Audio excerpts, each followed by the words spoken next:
Welcome all of you am maths tutorial पे आप सभी का बहुत बहुत स्वागत है। इक्वेशन ऑफ प्लेन आज का एक टॉपिक है, angle between two planes. That is the very important topic है। इससे रिलेटेड क्वेश्चन, छोटा क्वेश्चन हमारे एग्जाम में आते रहते हैं। बेसिकली कॉलेज स्टूडेंट्स या IIT जी दे रहे हो तो उसमें भी बहुत ही हेल्पफुल होगा। तो आइए शुरू करते हैं इसके सोल्यूशन पे। Before what this my videos मैं आपसे ज़रूर चाहूँगा कि आपका जो वैल्यूएबल फीडबैक है my dear student, my dear friends, ज़रूर आप प्रोवाइड कीजिएगा। ठीक है, तो आइए सोल्यूशन पे बात है। तो हमें दो प्लेन की ज़रूरत होगी, तो हम पहले एज्यूम कर लेंगे कि दो प्लेन हमारे पास कौन कौन से हैं। Let a1x b1y plus c1z plus d1 equal to 0 and a2x plus b2y c2z plus d2 equal to 0, b2 equation of plane. हम दो इक्वेशन मान लेते हैं। तो अगर प्लेन हमारा हम बनाना भी चाहें तो प्लेन हमारा किस तरह का बन सकता है, ये देखिए। इस तरह का एक प्लेन हमारा बनेगा जिसको कि हम वर्कआउट में लेंगे। इस तरह से प्लेन हम मान लेते हैं, हमारा बन जाएगा। ये प्लेन इस तरह से इधर हो जाएगा, ऐसे। ये दो प्लेन बन गया। इनके बिटवीन ये एंगल जो है, हमें थीटा जो है ना, ये फाइंड करना है। मतलब ये वाला एंगल, ये एंगल हमारा थीटा है, इसी को हमें फाइंड करना है। ठीक है, तो ए एंड बी ये दो प्लेन हमारे पास है। इनके बिटवीन ये वाला एंगल फाइंड करना है कि इन दोनों के बिटवीन एंगल्स कैसा होगा। तो एंगल कैसा होगा ये आपको समझना है। बहुत ही सिंपल सा टास्क है। दो इक्वेशन मिल गए, तो angle between theta cos theta है, तो कॉस थीटा की वैल्यूज़ क्या हो जाएगी। आपको पता है कि वेयर a1 b1 c1 और ये क्या है a2 b2 जो है where a1 b1 c1 and a2 b2 c2 और ठीक है डायरेक्शन रेशियो ये पता ही है आपको, और ABC direction ratio to normal direction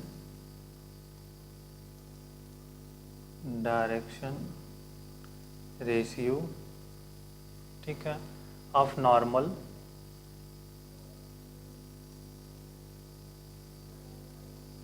to the plane. ये तो cos theta is equal to what? cos of theta is equal to a1 a2 b1 b2 and c1 c2 divided by a1 square b1 square and c1 square, और दूसरा a2 square plus b2 square plus c2 square हो जाएगा। ये हमारा cos theta. ये आप already हमने पढ़ चुके हैं। हम जब डायरेक्शन रेशियो आर गिवन तो उस केस में हमारा cos थीटा ये होता था। तो इसके बारे में हम ऑलरेडी स्टडी कर चुके हैं। ठीक है, अब पहली कंडीशन ये है कि अगर प्लेन परपेंडिकुलर होंगे तो उस केस में हमारा क्या होगा। ठीक है, जो थीटा है तो परस्पर लंब है, परपेंडिकुलर्स। ठीक है, तो परपेंडिकुलर के लिए कंडीशंस आपको पता है। परपेंडिकुलर, तो परपेंडिकुलर में लंबवत के लिए क्या होता है, थीटा 90 डिग्री होता है। तो 90 डिग्री आप जैसे यहाँ पे रख देंगे, देखिए cos 90 रख देंगे आप, cos 90 डिग्री। तो cos 90 डिग्री की वैल्यू आपको पता है क्या है, बट यहाँ पे पहले हम लिख लेते हैं a1 a2 plus b1 b2 and plus c1 c2 divided by this a1 square plus b1 square plus c1 square, और दूसरे स्क्वायर रूट में a2 स्क्वायर और b2 स्क्वायर प्लस, और cos 90 एवरीवन इज नो कि cos 90 की value क्या होती है, 0 होती है। cos 90 0 होता है ये। ठीक, तो 0 is equal to a1 a2 b1 b2 and c1 c2 divided by this a1 square b1 square plus c1 square, और दूसरे में आपका a2 square plus b2 square plus c2 square. तो क्रॉस मल्टीप्लिकेशन कर दीजिए माय डियर स्टूडेंट और my dear friends. तो ये देखिए आपका रिजल्ट सिंपल मिल जाएगा, a1 a2 plus b1 b2 प्लस c1 c2 इक्वल टू 0। तो अगर टू प्लेन जो है परपेंडिकुलर हैं तो उस केसेस में हमारा ये होगा। और दूसरा पैरेलल, अगर समांतर है तो उस केस में थीटा हमारा 0 डिग्री होता है और तब कंडीशंस हमारे पास होती है a1/a2 b1/b2 is equal to c1/c2। ये कंडीशंस फुलफिल होनी चाहिए तो हम कह देंगे कि हमारा जो प्लेन है वो परपेंडिकुलर प्लेन पैरेलल होगा। बस ये दो कंडीशंस हैं, इनके बारे में हम यहाँ पे चर्चा कर ले। तो आइए क्वेश्चंस कर लेते हैं, थोड़ा सा एक क्वेश्चन कर लेते हैं, ठीक है। तो क्वेश्चन बहुत ही सिंपल सा, एक छोटा सा question, find angle between two planes, find angle between two planes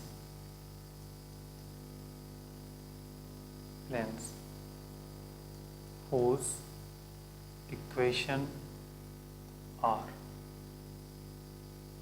तो whose equation are है 2x plus y minus 2z, 2x plus y minus 2z plus 6 equal to 0।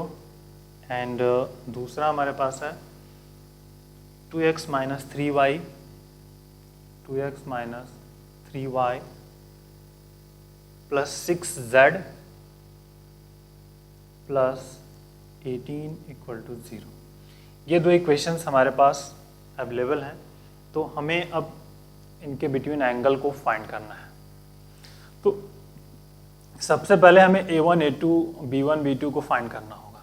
तो हम कंसिडर कर लें, अगर let theta angle between them, ठीक। तो we know that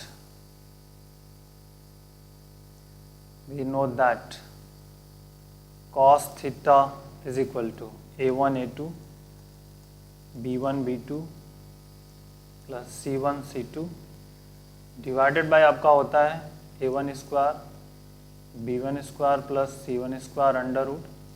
दूसरे में हमारे पास होता है a2 square b2 square plus c2 square.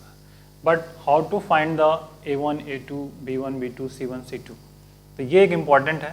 तो आइए हम पहले फाइंड करते हैं। पहले जो पहला इक्वेशन दिया है 2x plus y minus 2z plus 6 equal to 0 on comparing, तुलना कर दीजिए किससे, a1x b1y c1z plus d1 equal to 0 से। देखिए सर a1 बराबर क्या मिलेगा, कोफिशिएंट ऑफ x, तो कोफिशिएंट ऑफ x यहाँ पे 2 है। b1 इज इक्वल टू क्या मिलेगा, coefficient of y, coefficient of y यहाँ पे 1 है। c1 इज इक्वल टू क्या मिलेगा, -2 and d1 equal to 6। d1 का कोई रोल नहीं है। दूसरा 2x minus 3y plus 6z plus 18 equal to 0। तो on comparing a2x b2y c2z plus d2 equal to 0। तो बस अब कंपेयर कर लीजिए और इसकी वैल्यू को फाइंड कर लीजिए। तो a2 इज इक्वल टू क्या होगा, आपका x का जो कोफिशिएंट है गुणांक तो 2, ठीक। b1 क्या, सॉरी b1 नॉट b2, तो b2 हमारे पास यहाँ पे होगा -3, c2 इज इक्वल टू हो जाएगा 6 और d2 इक्वल टू होगा 18। d2 का कोई रोल्स यहाँ पर नहीं है बट एक जनरल, ठीक। अब आते हैं cos थीटा। जब हमने वैल्यू फाइंड कर ली तो cos थीटा की बात करते हैं। cos थीटा फ्रॉम 1, ठीक। a1 इंटू a2, तो इन दोनों का मल्टीपल मतलब 2 इंटू 2 प्लस, ठीक, 2 इंटू 2 आ गया, B1 into B2 1 into -3, 1 into -3, ठीक, and plus C1 C2, C1 है -2 C3 तो -2 इंटू 6। अब स्क्वायर कर देना है, 2 का स्क्वायर प्लस 1 का स्क्वायर प्लस -2 का स्क्वायर, पहले ब्रैकेट में आ गया ये हियर एंड हियर, ठीक, ये वाले जो टर्म्स हैं। दूसरे स्क्वायर रूट में आ जाएगा आपका A2 स्क्वायर, तो 2 का स्क्वायर प्लस -3 का स्क्वायर प्लस 6 का स्क्वायर। अब बस सिंप्लीफाई कर लीजिए, आपका रिजल्ट आपके पास मिल जाएगा। यहाँ 4 -3 माइनस ये कितना हो जाएगा 12, ठीक, -12 मिल गया, ठीक है। एंड डिनोमिनेटर्स में ये वैल्यूज हम कर लेंगे, तो डिनोमिनेटर में ये हमें क्या मिलेगा 4 प्लस 1 एंड ये -2 का स्क्वायर है तो यहाँ पे +4 मिल जाएगा इस वाले में, ठीक है।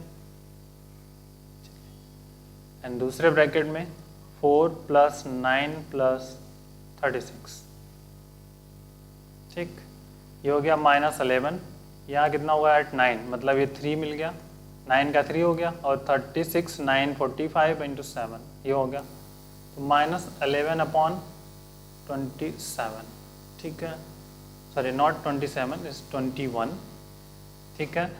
स्क्वायर रूट है प्लस माइनस भी ले सकते हैं, कॉस ऑफ थीटा है आपका, तो कॉस थीटा जो आपका आएगा theta equal to base inverse, मतलब cos theta is equal to आपका है -11/21, implies that theta equal to क्या हो जाएगा आपका कॉस इनवर्स -11/21, तो ये आपका आंसर हो जाएगा, ठीक। अगर कह दे